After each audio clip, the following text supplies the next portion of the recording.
Assalamualaikum warahmatullahi wabarakatuh.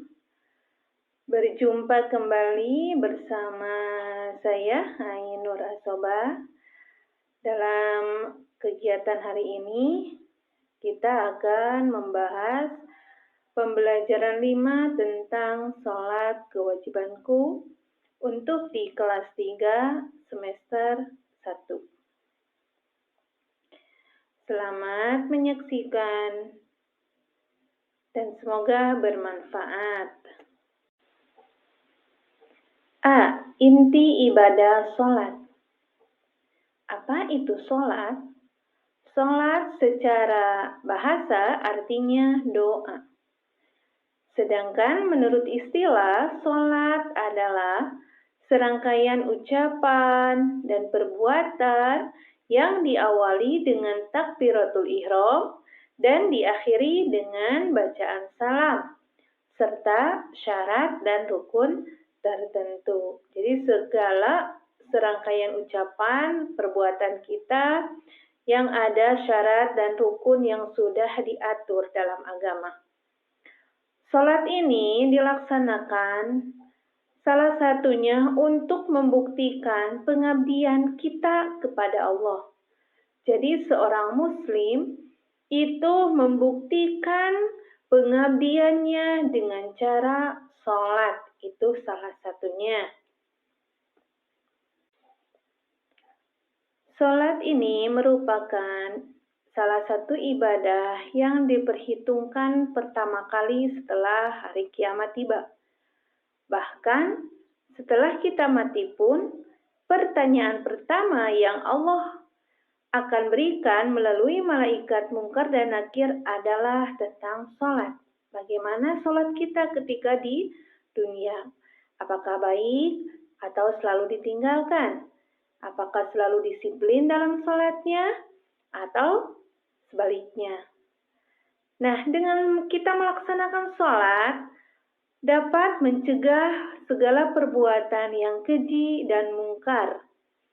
Dengan sholat juga, kita dapat mengingat atau berzikir dan dapat merasakan kehadiran dengan cara menyebut asma-asma Allah. Itu adalah bentuk di mana kalau kita melakukan perbuatan sholat yang wajib hukumnya.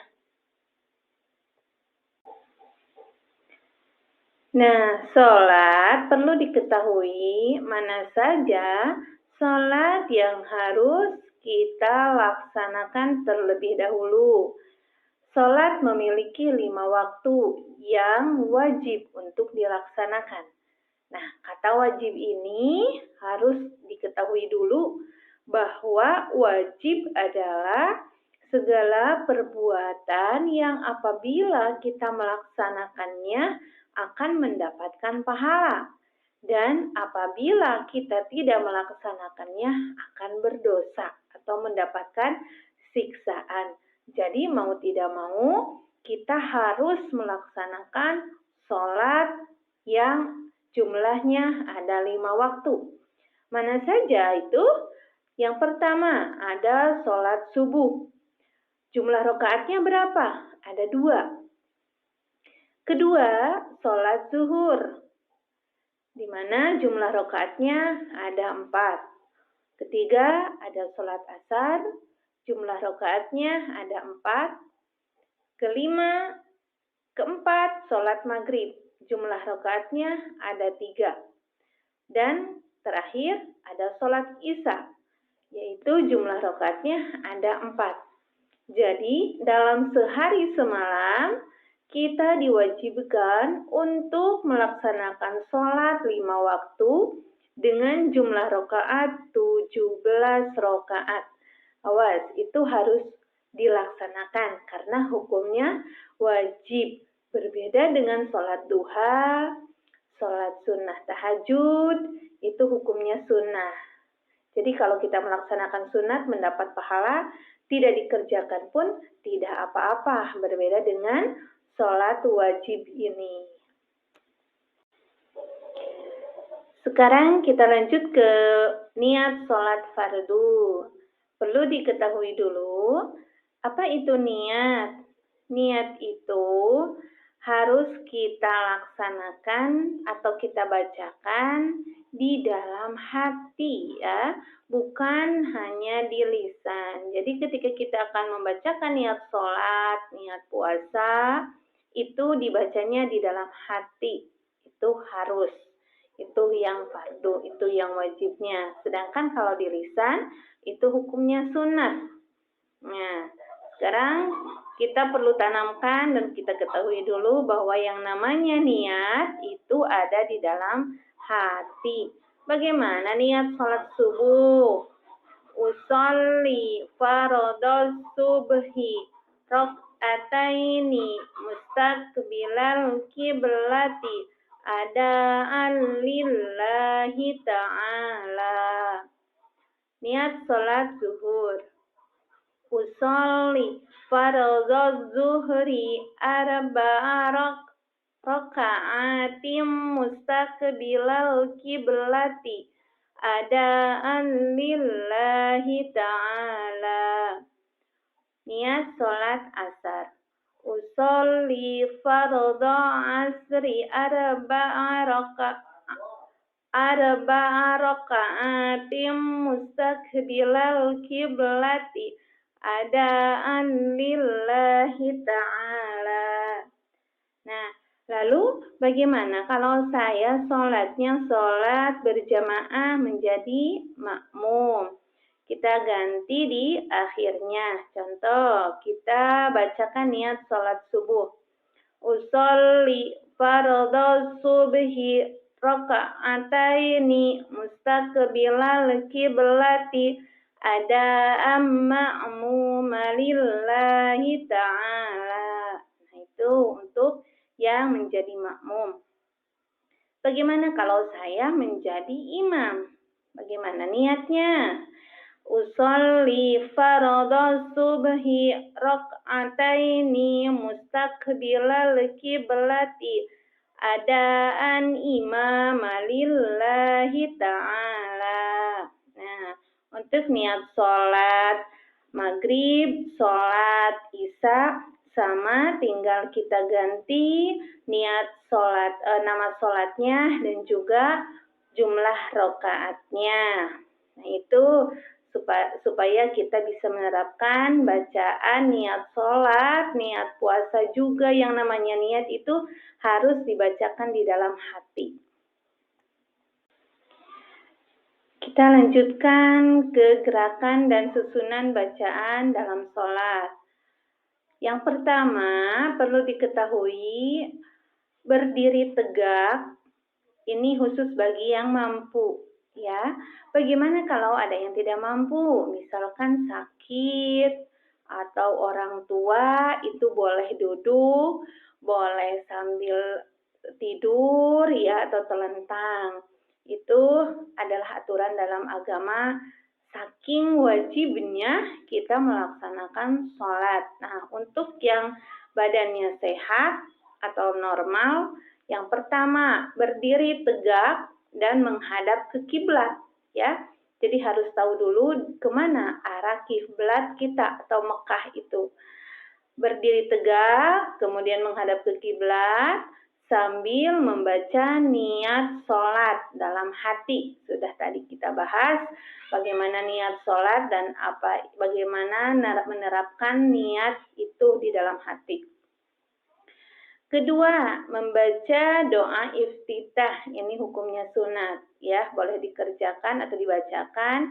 Tidak membacakan pun tidak apa-apa. Tapi alangkah lebih baiknya apabila kita membacakan doa iftitah karena akan mendapatkan pahala sunnah. Ketiga, membaca surah Al-Fatihah. Nah, ini hukumnya fardu atau wajib, harus dibaca. Setiap rakaat dalam sholat itu harus dibacakan surah Al-Fatihah. Lalu surah pilihan, mana saja surah yang mampu kita hafalkan, maka boleh dibacakan dalam sholat. Keempat, ruku. Sambil membaca doa, Subhana rabbiyal azimi wa bihamdi. Ini sunat atau alangkah lebih baik apabila dibaca sebanyak 3 kali. Ya. Kemudian setelah kita melaksanakan ruku, maka lakukanlah itidal dengan sambil membaca Sami Allahu liman hamidah. Rabbana lakal hamdu mil'us samawati wa min'ul ardi wa min umashita min syai'im ba'du. Nah, itu dibaca ketika kita melaksanakan itidal. Selanjutnya sujud. Sambil membaca doa Subhana rabbiyal a'la wa bihamdih.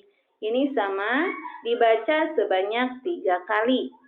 Lalu duduk di antara 2 sujud atau duduk iftirosh dengan membaca Rabbi gfirli warhamni wajburni warfa'ni warzuqni wahdini wa'afini wa'fu anni. Nah, ini adalah bacaan atau doa di mana kita melaksanakan duduk iftirosh atau duduk di antara 2 sujud. Setelah duduk iftirosh ini, lalu kita sujud kembali dengan membaca doa yang tadi, Subhana rabbiyal a'la wa bihamdih. Nah, itu bacaan sujud dan juga duduk di antara 2 sujud dapat kita pahami dan kita amalkan.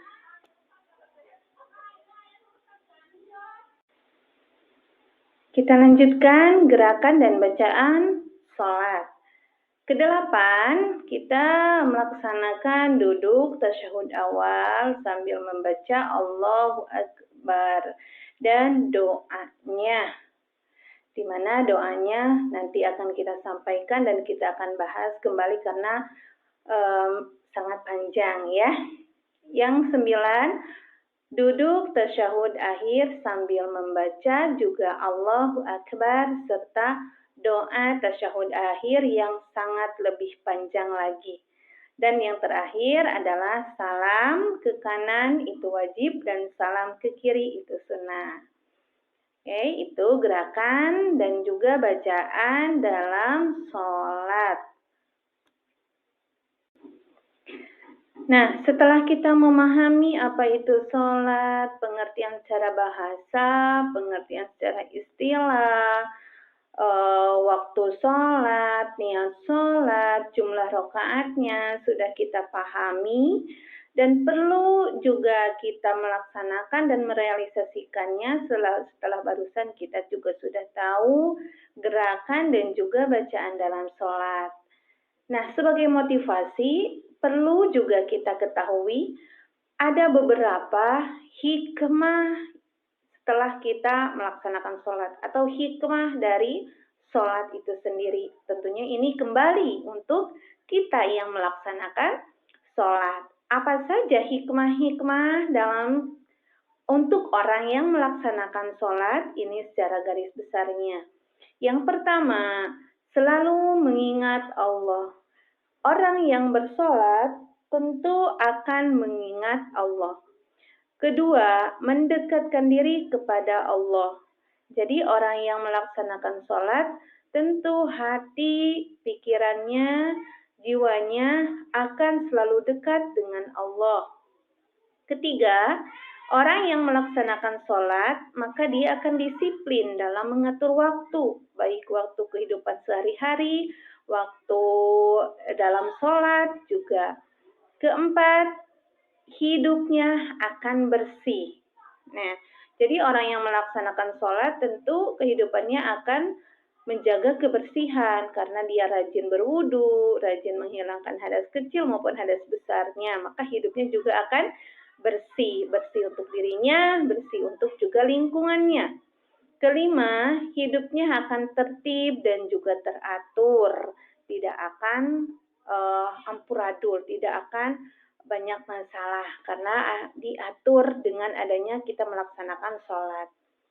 Keenam, bersikap rendah hati. Ini menunjukkan ketika kita melaksanakan gerakan ruku dan juga sujud, bahwa kita juga akan memiliki hati yang baik, yaitu tidak akan sombong.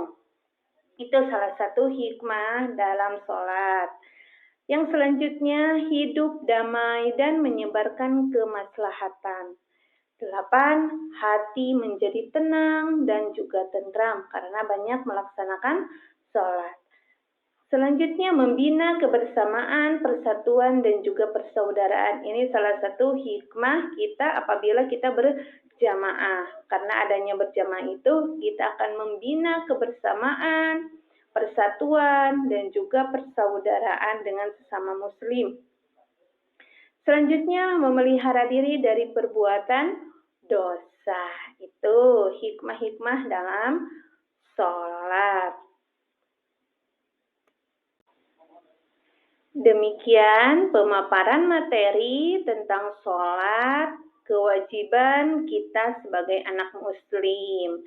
Nah, anak-anak, dari awal sampai akhir sudah kita ketahui pengertian sholat, waktu sholat, jumlah rokaat dalam sholat, kemudian gerakan dan juga bacaan dalam sholat, bahkan hikmah kita melaksanakan sholat sudah kita pahami, sudah kita paparkan, sudah kita sampaikan.